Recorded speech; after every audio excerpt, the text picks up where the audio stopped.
You know, we often think of reading a book as a quiet, personal escape. But what if it's actually one of the most powerful tools for change we have? Today, we're diving into the incredible, scientifically backed power of a good story. How a simple work of fiction can literally rewire our brains and, in turn, reshape our world. And this quote from the novel, The Overstory, really gets to the heart of it. It suggests that stories have this unique power to get past our defenses, to connect with us in a way that cold, hard facts often just can't. So that raises the big question, right? Is that just a beautiful idea, or is there some real truth to it? Can a story, words on a page, actually change the world we live in?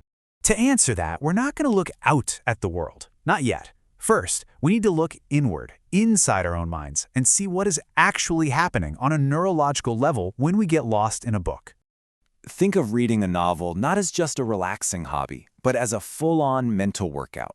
Seriously, it's like a gym for your brain, training these crucial cognitive muscles that you use every single day, whether you realize it or not. So one of the key muscles it builds is something researchers call cognitive patience.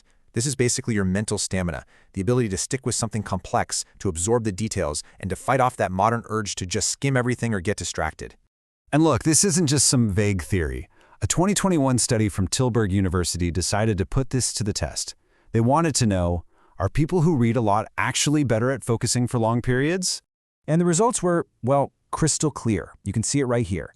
People who read a lot of print, especially longer books, showed much higher perseverance. But on the flip side, habits like frequent skimming were linked to lower patience. The takeaway is huge. How you read literally trains your brain for how you think. Okay, so it's not just about building our attention spans. Fiction also trains another absolutely vital skill, one that's key to navigating our complicated world: critical thinking. Let's dig into how that works. Research from University College London puts it perfectly. Getting lost in a fictional world isn't just entertainment. It actively stretches our minds and makes us more open to different ways of seeing things. And this is the secret sauce. Fiction is a safe space. It's like a flight simulator for empathy. You get to step inside someone else's head, wrestle with ideas that might make you uncomfortable in real life, and you can do it all without your usual defenses going up. It's practice. And all that practice directly builds the core components you see here.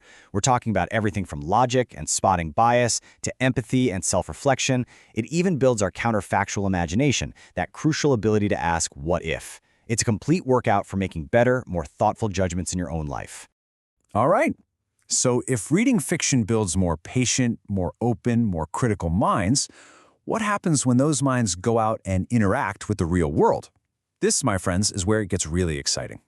You can literally draw a straight line from the page to the pavement. A single powerful story can become the spark that ignites massive, real-world, tangible change. For example, take Upton Sinclair's The Jungle. He meant to write a story about the exploitation of workers, but what really horrified the public were the disgusting descriptions of the meatpacking industry. The outrage was so huge, it directly led to the first major food safety laws in the United States. Or think about Chinua Achebe's masterpiece, Things Fall Apart. For pretty much the first time on a global stage, this book told the story of colonialism from the perspective of the colonized. It completely flipped the script on the Western narrative and opened up a whole new, vital conversation. And then there's a book like The Handmaid's Tale. It didn't just share an idea, it gave a global movement a uniform. That iconic red cloak and white bonnet became an instant symbol for women's rights protests all over the world.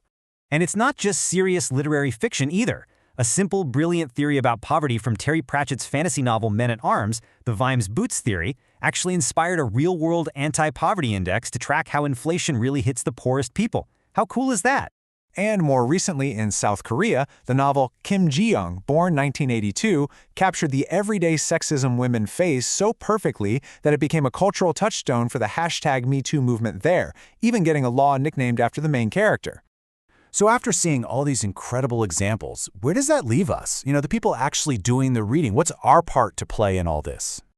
The path is pretty clear, isn't it?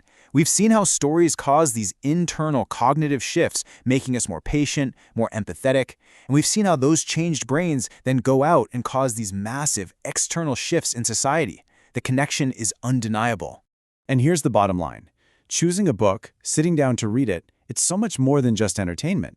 It's an act of mental training. It's an act of perspective building. And as we've seen, it's an act with very, very real-world consequences. Which leaves us with one final big question to chew on. If stories really do shape minds, and minds really do shape the world, then the question isn't just, what book are you going to read next? It's what kind of world are you helping to read into existence?